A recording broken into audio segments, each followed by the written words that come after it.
Σας παρακαλώ. Αυτό που θα σας πω στη συνέχεια είναι κατά πάσα πιθανότητα ό,τι πιο ενθαρρυντικό έχετε ακούσει μετά από μια χρονιά πανδημίας και παρατεταμένου lockdown. Θα ζήσουμε. Θα ζήσουμε πολύ. Δεν είναι παρηγοριά ούτε φτηνό κλισέ. Είναι μια σοβαρή διαπίστωση. Στο σχολείο μάθαμε ότι οι αρχαίοι Έλληνες, οι Ρωμαίοι και άλλοι λαοί σπανίως ζούσαν περισσότερο από 40 έως 50 χρόνια. Αυτό δηλαδή αν κατάφεραν να κλείσουν τα 5 λόγω της αυξημένης παιδικής θνησιμότητας.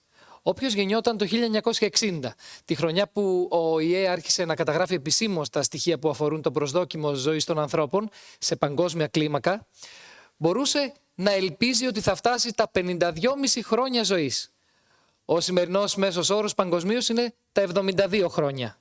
Ο πολίτης μιας χώρας του δυτικού κόσμου κατά πάσα πιθανότητα θα φτάσει στα 80. Στην Ελλάδα το προσδόκιμο ζωής το 2020 προ-COVID ήταν 81,4 χρόνια.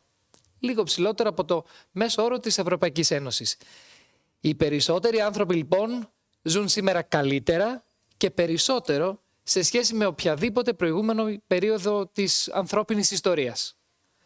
Αυτό οφείλεται κατά κύριο λόγο στην αδιαμφισβήτητη πρόοδο της ιατρικής επιστήμης.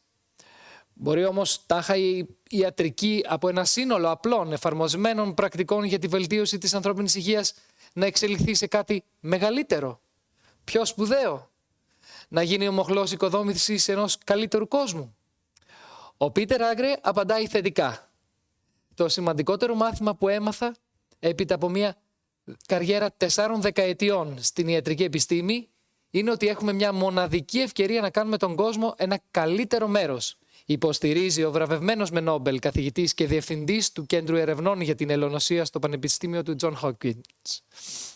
Είναι μεγάλη μας η χαρά και η τιμή που ο καθηγητής Agre φιλοξενείται σήμερα στην πλατφόρμα του Athens Science Festival. Στην ξεχωριστή του ομιλία με τίτλο «Η διαμόρφωση ενός καλύτερου κόσμου μέσω της ιατρικής» θα μας εξηγήσει γιατί η επιστήμη που αγαπά και υπηρετεί μπορεί να γίνει πηγή αισιοδοξίας για το μέλλον του ανθρώπινου είδους. Τη συζήτηση συντομνίζει η Βασιλική Μιχοπούλου, βιολόγος και δημοσιογράφος επιστήμης.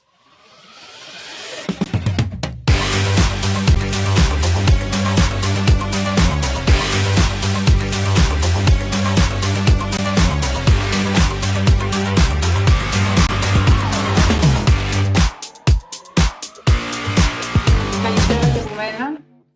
Αν συνδεθήκατε τώρα, σας καλωσορίζω και εγώ με τη σειρά μου στο Athens Science Festival. Είμαι η Βασιλική Μιχοπούλου, βιολόγος και δημοσιογράφος της επιστήμης και έχω τη χαρά και την τιμή να σας παρουσιάσω έναν πρωτοπόρο της επιστήμης, τον νομπελίστα Peter Agre.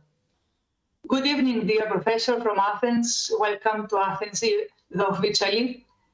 I'm very glad to see you again, and I would like to thank you very much for joining us today. It's a great pleasure and honor. Please give me 2 minutes to introduce you to our audience, and I'll be back to you soon. Good, thanks. Μετά από μια 20ετή ερευνητική προσπάθεια κατανόησης του μηχανισμού μεταφοράς του νερού μέσα και έξω από το κύτταρο, δηλαδή τα κανάλια ίδρευσης των βιολογικών μεμβρανών, εργασία για την οποία μοιράστηκε το Νόμπελ Χημίας το 2003 με τον Roderick McKinnon, ο καθηγητής Peter Agre μετακίνησε τον εστιακό του φακό προς την Ελονοσία, στη Ζιμπάμπουε και στη Ζάμπια.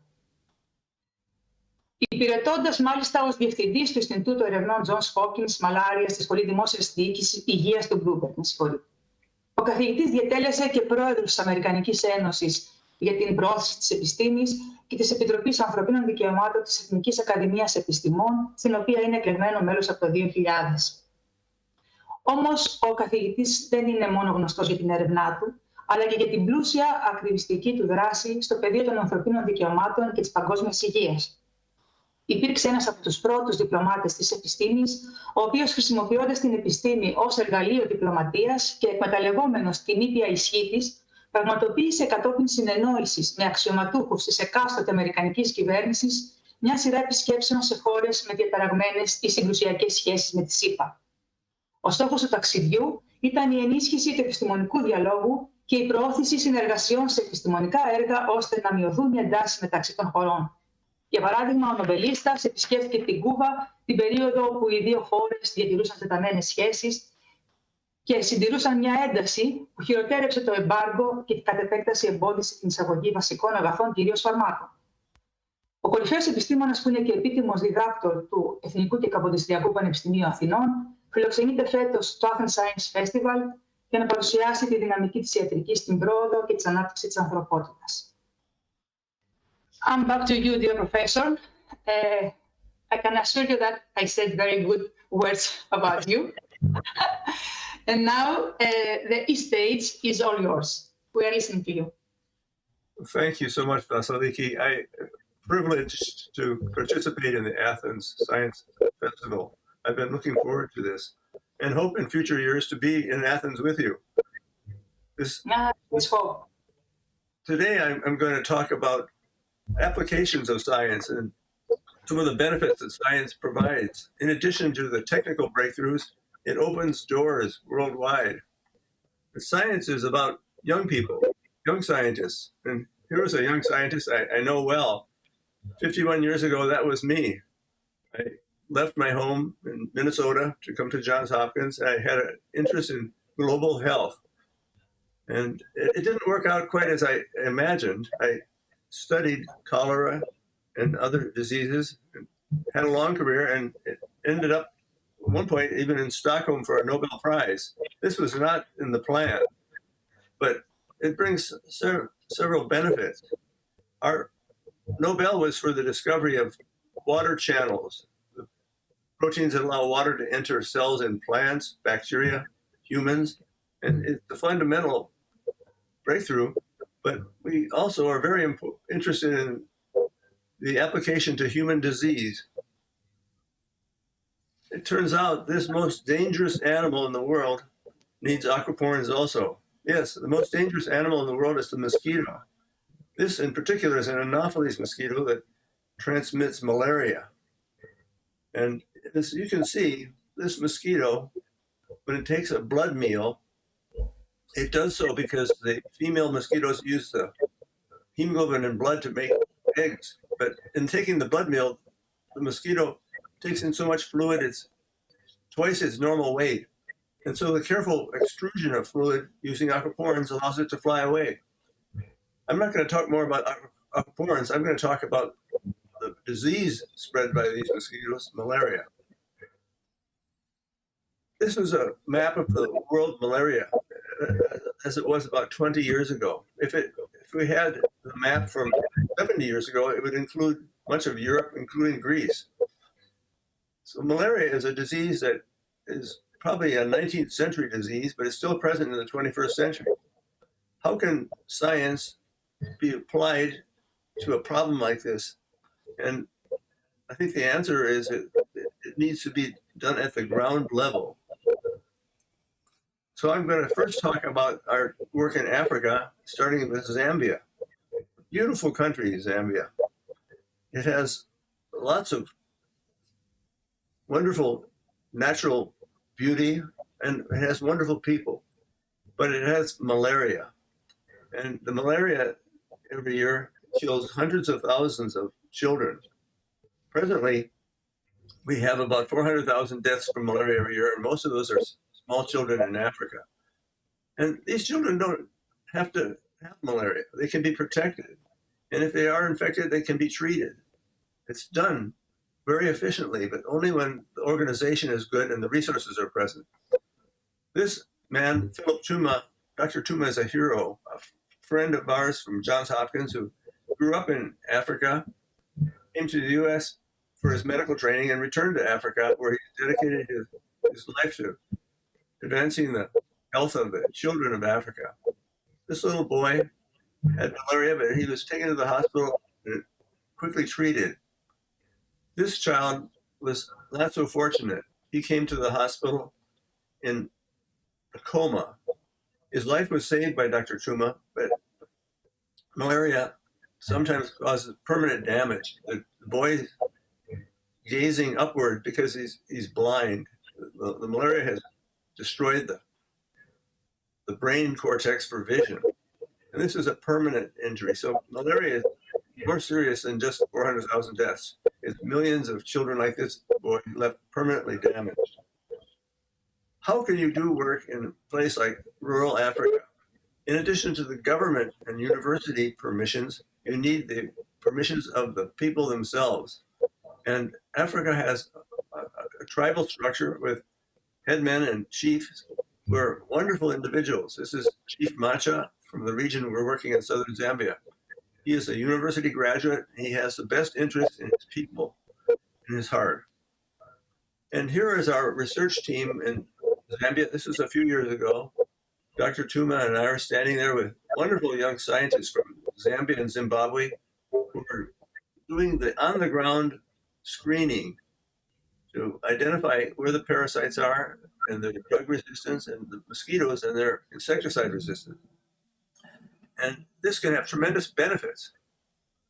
We were fortunate to have a very wonderful gift from the Bloomberg Philanthropies in the United States that funded the Johns Hopkins Malaria Research Institute. Now, the people in rural Africa, Zambia in particular here, lead very simple lives. By European and American standards, their lives are very poor. These are the people that we read about that have incomes of less than $2 a day. But while their lives are poor, they also are rich in other ways. But when malaria strikes a child in one of these rural kindreds, it becomes very difficult. So here is the research unit screening the family of a malaria victim to see if some of the adults are carriers of malaria. This is Harry Hamapumbo, one of our colleagues from Zambia. And the families are intensely grateful for this. It's really not just scientific research, it has positive benefits. And I think the donor nations, Greece is one of them, play a very important role, not only understanding the disease and the spread of the disease, but taking care of it. So this is the one data slide I will show. And this is a 20-year experience in the Macha region in southern Zambia. The hospital where Dr. Tuma works at the turn of the millennium had about 1,000 children admitted every year with malaria and up to 100 deaths. But the introduction of artemisinin in combination in 2004, you can see, led to a great reduction. And in 2006, there was a return of malaria because of the inability to take care of stock outages. But when the artemisinins were continued, as in 2007, and insecticide-treated bed nets were delivered to the people in the countryside, you can see that the malaria burden has declined from 1,000 cases to about 20 to 30 cases a year. And instead of up to 100 deaths, maybe 1 or 2 deaths. So it's not gone totally. And we know what will happen if our efforts cease. The malaria will come right back. The lives of these people, as I said, are very simple, but these are wonderful people. They're very spiritual, and the most precious commodity of these families are their wonderful children. The children of Africa are so beautiful. And these are the children that we want to protect from malaria. We also are working in Zimbabwe. Zambia and Zimbabwe were two halves of the former British colony of Rhodesia. Zimbabwe, at the time of African liberation, became a white apartheid country, and a brutal civil war for 15 years ensued until finally it was liberated and was renamed Zimbabwe and led by Robert Mugabe. Zimbabwe, like Zambia, is beautiful. And here they are connected at the Victoria Falls by the Colonial Bridge. Mugabe was a teacher and he was a patriot and a liberator. But when a party stays in power for too long, corruption emerges. And after 35 years of dictatorial rule, the economy in Zimbabwe was in shambles. It is difficult to imagine how you could do research in a country which is in an economic collapse and is often referred to as a police state. And herein we benefited from a local not-for-profit organization in Harare, Zimbabwe. And one of the directors is Shungu Minati, shown here, who is a distant relative of Mugabe and allows them to do their good work in spite of the political challenges. As scientists, we're there to do our work, not to seek political revolution. And so we were very grateful to have the opportunity to work at Zim. And Zimbabwe was once the richest country in Southern Africa. Shown here is a beautiful tea estate in the Eastern Highlands. And where there is commerce, there's employment, and people lead simple lives, but pleasant lives, but quite simple by Western standards. They live in very rural settings that depended on the rivers and streams for water, for washing, for religious activities. And the resources are saved to invest in their children, these beautiful children, and their education. It is really these children that we're all working for.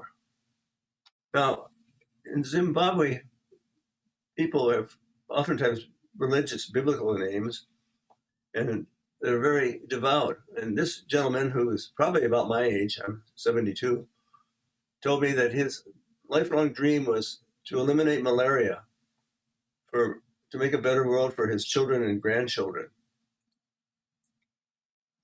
The health clinics in the rural districts in Zimbabwe were established 50 years ago, but they have a wealth of talent in their staff, but they have great problems maintaining the medications needed to treat the patients. These nurses shown here are very dedicated. I was speaking to one and asked her how long she'd been on duty. She said, since 1993. Imagine that. And in the rainy season, when the mosquitoes return, so does malaria. And the rural clinics are full of young mothers with their children, bringing them in with malaria. It didn't have to be this way, and it doesn't have to continue, but it's going to take more research and more investment. Here is another hero of mine. On the left side in the blue shirt, dark blue shirt, is Sungano Marakura. Sungano was from a poor family in Zimbabwe. He was a very good student and was able to attend the University of Zimbabwe, where he was a top student and given a scholarship to Oxford University, where he did his PhD and postdoctoral work. But rather than accepting a lucrative job in a drug company in Europe, he wanted to return to his home. And here he is in Zimbabwe. He's now the dean of the life sciences at the Africa University, and a leader of the efforts to control and eliminate malaria through science. Congo, even more difficult. Congo is enormous. It has a very high malaria burden. And shown here is one of my colleagues, Dr. Bill Moss, lecturing to the Congolese medical students in Kinshasa.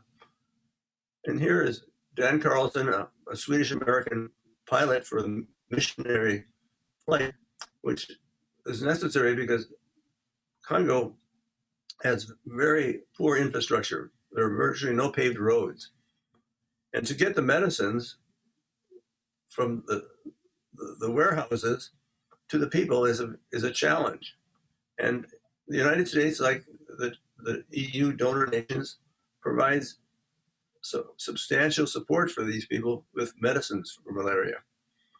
As you can see, the countryside is very marshy, it's very wet, and lots of mosquitoes, but the people are wonderful.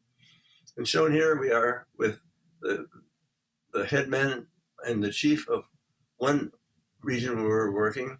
And here are the children, these wonderful youngsters. But every year about half of them will get malaria. And while most will survive, some will be permanently damaged. Again, it's our duty and our privilege to be able to work with these people. Another place that we've worked over the last decade is Cuba. Now, Europeans have had free access to Cuba,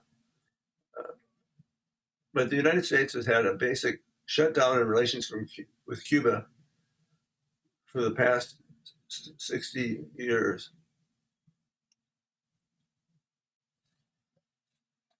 120 years ago, the U.S. actually worked to liberate Cuba from the Spanish rule, and after the Spanish-American War, a wonderful program to study and conquer yellow fever, which was a terrible problem in Cuba. And it was the collaboration between Carlos Finley, a Cuban physician, and Jesse Lazier, a Johns Hopkins bacteriologist, that solved the problem. Finley had the hypothesis that mosquitoes transmitted yellow fever. It was commonly believed that it was through swamp gas or vermin, but he was convinced it was mosquitoes, and Lazier proved it was correct.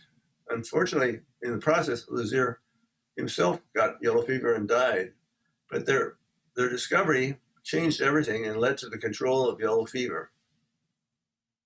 Now, at the time of the revolution, Cuba was basically a tourist destination with a lot of corruption and many social problems.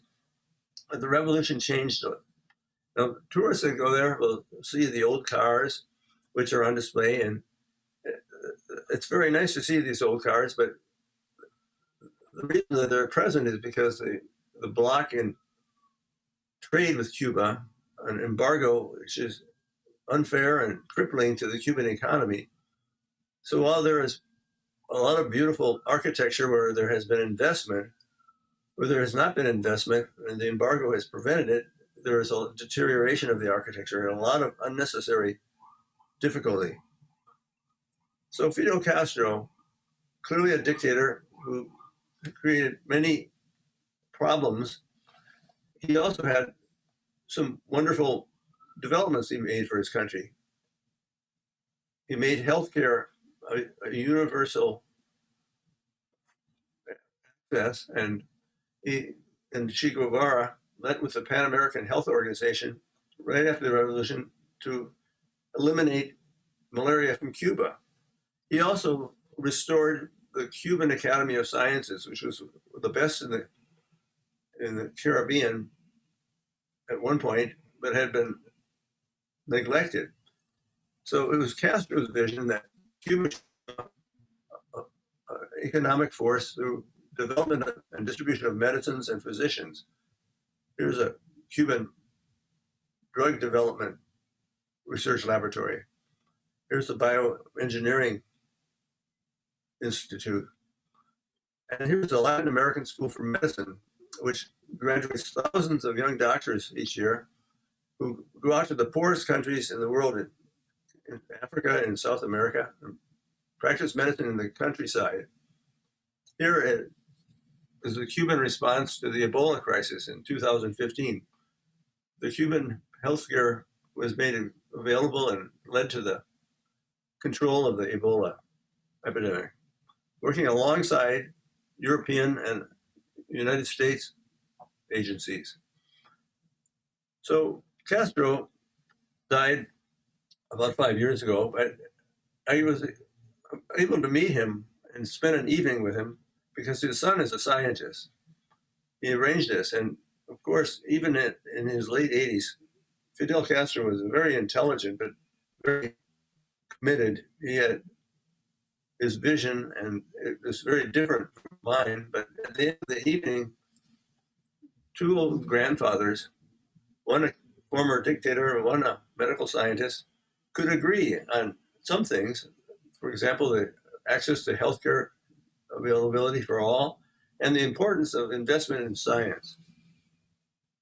It led me to invitations to lecture at the University of Havana, and the students were extremely receptive.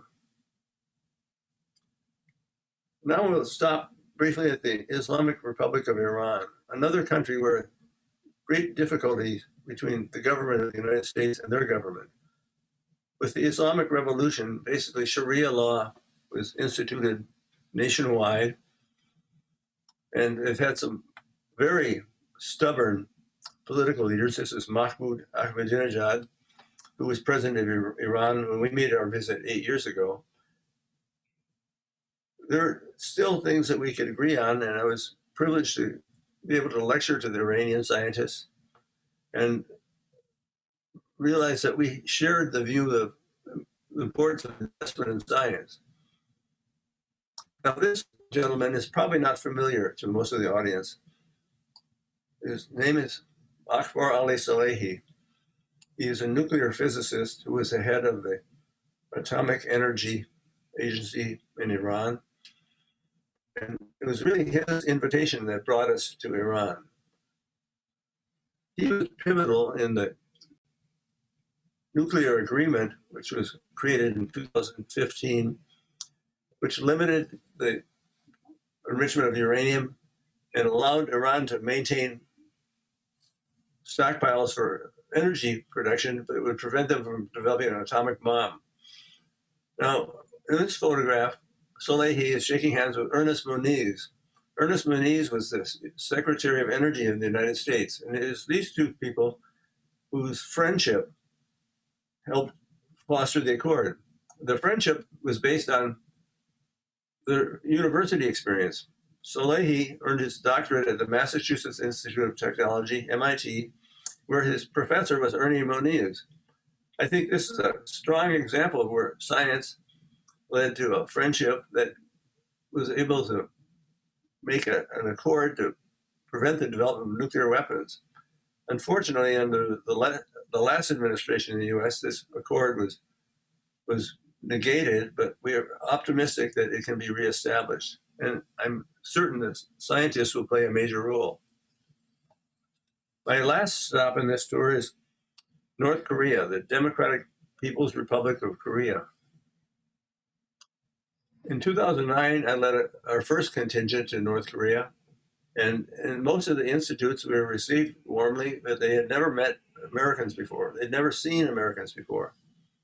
Yet I think our common interests led to a lot of opportunities. So Pyongyang, the capital, is actually quite a lovely city, but it has almost a very negligible electrical grid. As you can see, very few of these buildings in the early daylight, very few of them have lights on. But it's a very pleasant city. The government of North Korea, of course, is the regime of the Kim family. Kim Il-sung, replaced by his son Kim Jong-il, and now the grandson Kim Jong-un. And this is a very strict totalitarian leadership, which is causing a lot of hardship. The Korean people are led to believe that they are succeeding through self-reliance, but in fact, the regime cannot feed the people, and there's a lot of unnecessary hardship in North Korea. The government has convinced the people that they actually won the Korean War, and that the South Korea, which they consider a puppet state of the United States, has been demolished. Since the North Koreans can't travel, they believe what they see locally. This is a metro station in Pyongyang, and the murals are very lovely and lead you to believe that all of the North Koreans live lives of work in a worker's paradise. And in Pyongyang, for the elite members of North Korea, the people seem to have very comfortable lives. And here are some school kids, young pioneers, but you can see that they're not antagonistic towards us. They're very amused. We visited the universities where there's been significant investment made, but they still are lacking connection with the external world because they have no internet access. But the interest in science is real. Now, the challenge is, of course, science for peace as opposed to science for development of weapons. and the possibility of dual use of resources is a challenge. But by spending time there, I believe we were making inroads. They're trying hard. Their life sciences are fairly modest by Western standards, but it's goal-oriented to increase food production. Here's an apple plantation that is made with variants of apples that are blight and drought resistant, and they're very proud of this. There's a new university in North Korea, the Pyongyang University of Science and Technology, I'd like to mention because it is unique.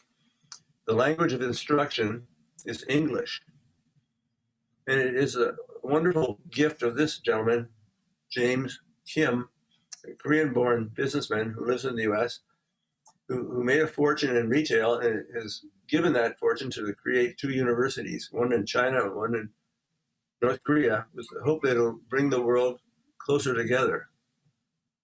And so the extremes can come together. Here I am shaking hands with the Minister of Education in North Korea, a pleasant gentleman, and we had an international conference, and there was a lot of goodwill amongst the scientists, and we strictly avoided talking about political issues, something which is beyond our expertise and something which will eventually be resolved. But it's quite a different university. I don't think that universities in Greece have students that march to class in the military form. They're very strictly disciplined. But when I lectured there, I found that students were very polite, but they appreciated it.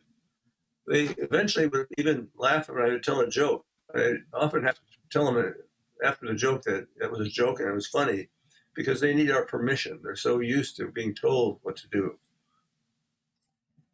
But this is the end of one of the trips. We had a banquet with the Korean science leadership.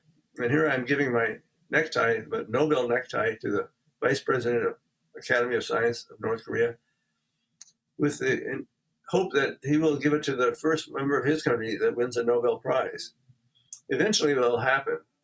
And eventually the political difficulties will subside. And it's our hope that the scientific interchange may facilitate that. And North Korea will, like South Korea, be open, and the people will have longer, healthier, happier lives. So a little wisdom which I'd like to share. Those of you who speak Mandarin Chinese will recognize the character for crisis is actually two characters, Wei Ji. And in Korean, the characters are a little simpler, they're Wei. But Wei Ji, crisis, is actually two characters, Wei, a time of danger, and Ji, a time of opportunity. And I think that's what science has to offer. The world right now is caught up in the COVID pandemic, and there are plenty of other dangers out there. Global climate change may be even more serious danger to us than the COVID. And drug-resistant tuberculosis, the persistence of malaria, malnutrition. There are many problems out there, but I feel the answer is science, and this is our opportunity. And so now at the end of my career, as I look back, I think of the wonderful times in the laboratory and the discoveries, but I also think of the people we've met and the friends we've made, because I think science, like no other endeavor, is truly international and has great promise to make the world a better place. With that, I'd like to thank you for the opportunity of speaking to you at the Athens Science Festival. And if you have questions, I'll be very happy to do my best to answer them. Thank you. We thank you, Professor. Great presentation, as always. I was thinking the power of science. It's amazing how powerful is science and how we can use it for the common good. And luckily you met Kim Jong-un. What an opportunity, what a chance. Well, I didn't meet Kim Jong-un. I met the Minister of Education. But I saw a picture. That was that was John Hopkins. He's the Minister of Education. Okay, I misunderstood. So, I was thinking that your plans are now, you had to hold back them. You had to hold your plans, your mission plans back due to the pandemic. And how difficult is now for you to proceed your mission plans? Well, I think like many other activities, the COVID has made the travel impossible. And in Africa, our colleagues have had greater difficulty in doing their malaria surveillance. There's been a total lockdown in Zimbabwe, but it's very interesting that the burden of COVID in those countries seems to be considerably less than in Europe or in the US. And there's reason to believe that the Africans may have an inherent resistance to possibly infection with other coronaviruses earlier on. We can't prove that yet scientifically, but the irony is that there'll be much more loss of human life years in Africa from malaria than the COVID. If you think for a moment, what is the median age of a victim of COVID? It's in the late 70s. What is the median age of death of malaria? It's under 5 years of age.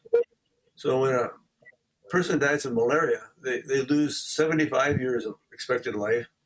When a person dies of COVID, they maybe lose 5 years of life.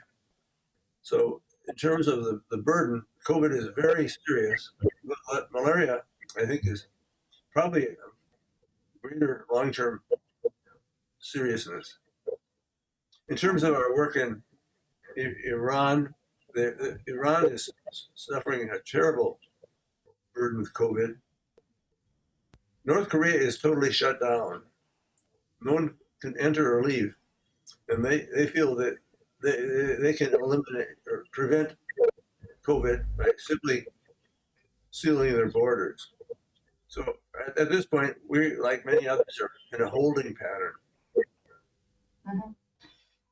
Do you think that the pre-existing inequalities are shaping the course of the pandemic, just as the pandemic is creating new inequalities and changing old ones? I'm sure that is correct. In the United States, we have a very vigorous vaccine program. I'm 72. My wife and I were vaccinated a few weeks ago. But the different communities have had different experiences, and it turns out that the less affluent, the poorer communities have had less vaccination. And there may be multiple reasons for this, but it's a great concern because COVID will persist unless most people are vaccinated. That's a clearly understood way the pandemic will eventually subside, and we can accelerate the end of the pandemic by remaining strictly adherent to the wearing of masks and social distancing, hand washing. These very fundamental methods are quite effective, but there clearly is a difference in the communities, and I think we need to figure out how to make the malaria vaccine, the COVID vaccine available to all. Since you mentioned the vaccination, as far as I know from a historical perspective, the science diplomacy, especially the vaccine diplomacy, fostered exchanges and collaborations on peaceful scientific projects and thereby reduced tensions. In the era of COVID, we noticed that vaccine diplomacy is used for geopolitical reasons as a power show-off. Is this the real purpose of science diplomacy? Yeah, I'm aware of vaccine being used for political purposes. The government of Israel has used vaccines to trade for political prisoners. I think China is making huge donations of vaccines to other parts of the world. And it may be humanitarian, but it's also probably an economic ploy to advance their political interests. It's unfortunate that the vaccines were not made available uniformly, but in fact, the world was caught by surprise. I think the cognoscenti amongst epidemiologists anticipated there would be another outbreak, and there will still be additional outbreaks of other viruses. I think the political powers have underestimated the vulnerability of their populations to viral infections. Do you think that the pandemic changed us as human beings? And did we lose our humanism? Is there a place for humanism today? I think it's really been a drain. I hope it hasn't replaced our human spirit, but depression from months of lockdown and children who, like my granddaughters, who are the age they should be in school, were forced to stay at home for months. My wife is available to help teach the children, but many of the less affluent families, that's not possible. I think it's been a big challenge, but I think the human spirit is strong. And certainly World War II, which our parents' generation lived through, was every bit as damaging and as discouraging, but after the war, the populations recovered and rebuilt their cities, and life went on and became wonderful again. But we have to take this pandemic very seriously and be on guard. You mentioned challenges, so here comes a question. Which do you think will be the biggest health challenge in the post-COVID era? Could you repeat the question, please? Which do you think will be the biggest healthcare challenge in the post-COVID era? That's an excellent question. I think in the United States, and probably in some parts of Europe, it's the distribution of healthcare. It has been worked out quite well in some countries, but others not. It's not been worked out well. So having access to MRI machines and very powerful medicines is wonderful, but if an individual doesn't have access to the medicine because lack of health insurance in the United States, it probably doesn't matter if we have the most modern medicine if people are dying of unnecessary causes because they didn't have access or make use of the facilities. So I think we have needs for better medicines and better techniques for diagnosis and treatment, but we certainly need to be more efficient in providing to the health of the people, the public health, distribution. And I think the United States is still caught up in an internal, very unfriendly battle.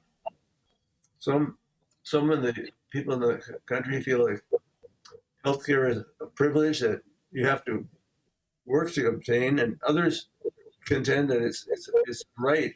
Small children should not be punished because of bad decisions by their parents.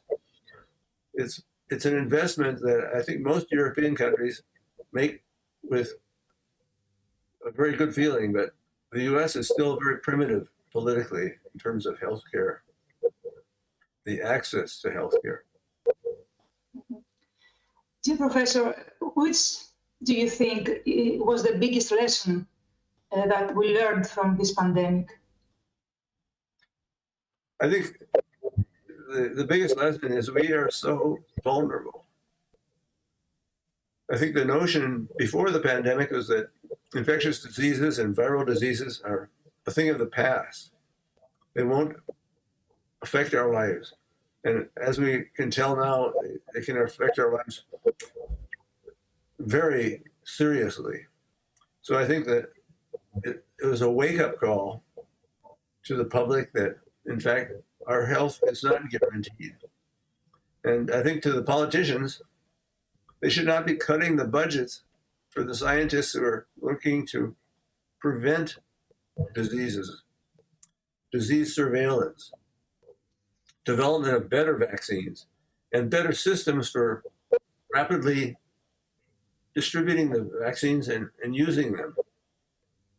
I think the organization is the biggest difficulty right now. Well, since you mentioned the vaccine, and I would like to ask you, what would you say to those who are afraid to get the vaccine today, or believe the pseudoscientists and fake news and the conspiracies and everything that is spread everywhere every day? Absolutely, that's a very important point. The vaccine is safe. I think that COVID is a potential life-threatening hazard. The anti-vaxxers, as we call them in the US, who are preaching conspiracy, are really spreading nonsense. Somehow conspiracies are something people will seize upon because they basically don't trust their governments. I think it's the responsibility of healthcare professionals who are knowledgeable to share that information and encourage all to get vaccinated. People don't trust the governments, but they don't trust also the media. How do you see science and society, this relationship? Well, the media is imperative. As a journalist, Vasiliki, you will reach many more patients than I would as a practicing physician. And I think it is something that we can thank the journalists for taking an interest in science and medicine and presenting this to the public. I think that the media is undervalued. It can really be useful to spread the truth. And I think we're really dependent on it. I feel that we should make our time as scientists and healthcare professionals, make our time available for journalists to communicate this with the public. Because that, I think, is a very important part of the equation. Mm-hmm. If you should give an advice to a young people, a young scientist and young people generally, which advice would you give? Well, I think I would reassure them that there are many wonderful careers ahead. And those who have talent and an interest in science, I would encourage them strongly to pursue it. There are so many careers where science could be a very important part of it, certainly in healthcare, but in terms of commerce and engineering, it will be important. So I would encourage the young people to think about the careers with more than just the financial rewards as a consideration. Scientists, by and large, do not become wealthy, but they become really well rewarded in terms of the benefit that they've provided to mankind. I think I would encourage them to follow their hearts rather than worry about the pocketbook. And my last question for today, I think that everyone would like to ask you, what was the Nobel Prize for you? Did it change your character as a person? What was the impact of your prize? Well, my mother, who was a farm girl, she never went to university. And when the call came from Stockholm, informing me that I would win the Nobel Prize, my wife, Mary, called my mother early in the morning to tell her the news. And mother was living alone. My father, who was a chemistry professor, had died years before. Mother listened carefully, and she said to Mary, "That's very nice, but tell Peter not to let this go to his head." She's always been strongly in support of doing something useful for others. And winning prizes is nice, but doing something useful for others is essential. So I'm trying hard to do something useful. That's why you have a very strong and values and humanism. Well, it's a job, but I'd like to go to work every day. No, I don't think it's a job for you. It's a life. Well, the conversation never stops with you. You always have very interesting things to tell us, but our time is running out. I would like to thank you very much for your presentation and for your support to our effort for the festival. It would be a great pleasure and honor to welcome you to Athens. Let's hope that next year we'll have the opportunity to welcome you in person. There's always an open invitation for you. You know that. You only have to pick up the phone and call me and tell me, "Hi, Vasiliki, I'm traveling, I'm flying to Athens." Thank you very much for this great conversation, Professor. Take care and stay healthy. We need you. Thank you. I enjoyed it immensely. Best wishes to all. Thank you.